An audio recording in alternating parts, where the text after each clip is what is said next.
আসসালামু আলাইকুম। আজকে জানবো দোয়া কবুল না হওয়ার 10টি কারণ। পবিত্র কোরআনে আল্লাহ বলেন, তোমরা আমার কাছে দোয়া করো, আমি তোমাদের দোয়া কবুল করব। সূরা মুমিন আয়াত 60।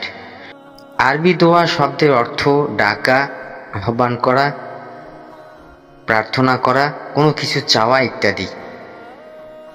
রাসূলুল্লাহ সাল্লাল্লাহু আলাইহি ওয়াসাল্লাম বলেছেন, দোয়া ছাড়া আর কিছুই আল্লাহর সিদ্ধান্তকে বদলাতে পারে না। তিরমিজি হাদিস নম্বর 2139। দোয়াই সব ইবাদতের মূল। হযরত ইব্রাহিম ইবনে আদহাম রাহমাহুল্লাহ একজন সুফি সাধক ছিলেন। ক্ষমতা ও সম্পদের প্রভাবশালী হওয়া সত্ত্বেও তিনি স্বাভাবিক জীবনযাপন করেছেন।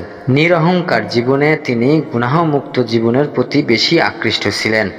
একদিন বসরা শহরে একটি বাজারের পাশ দিয়ে যাচ্ছিলেন ইব্রাহিম ইবনে আদহাম। লোকজন তাকে দেখে ঘিরে ধরল আর জিজ্ঞেস করল, হে আউলিয়া, হে পরহেজগার, আমরা আল্লাহ তাআলার কাছে অনেক দোয়া করি, এরপরেও আমাদের দোয়া কবুল হচ্ছে না। দোয়া কবুলের উপায় বাতলে দিন। তখন ইব্রাহিম ইবনে আদহাম বলেন, ওহে বসরার অধিবাসী, 10টি বিষয় তোমাদের অন্তরে মরে গেছে। 1 নাম্বার, আল্লাহ সম্পর্কে অবগত কিন্তু তার প্রদত্ত কর্তব্যসমূহ পালন করো না। 2, তুমি দাবি করে রাসূলুল্লাহ সাল্লাল্লাহু আলাইহি ওয়াসাল্লামকে ভালোবাসো কিন্তু তার সুন্নাহকে পরিত্যাগ করতে থাকো। তোমরা কুরআন পড়ো কিন্তু সে অনুযায়ী আমল করো না।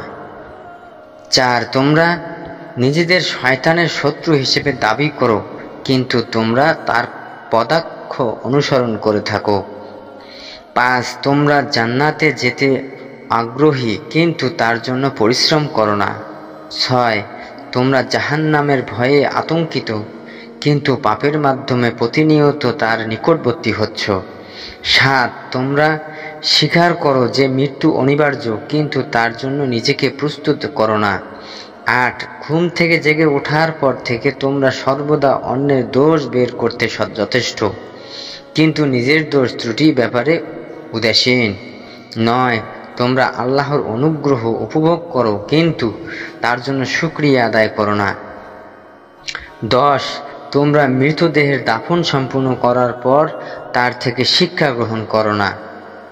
হিয়াতুল আউলিয়া 8 খণ্ডের 15 এবং 16।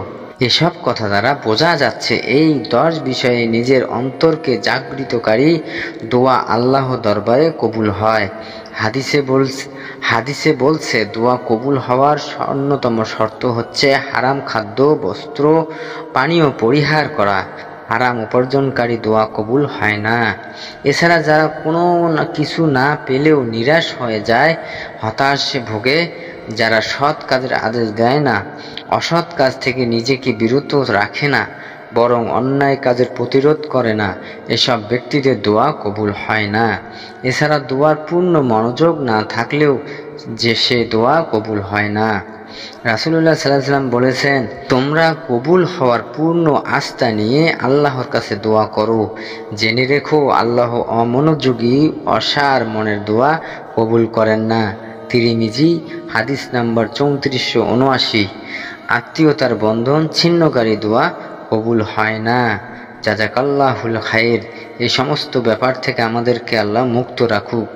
আমিন।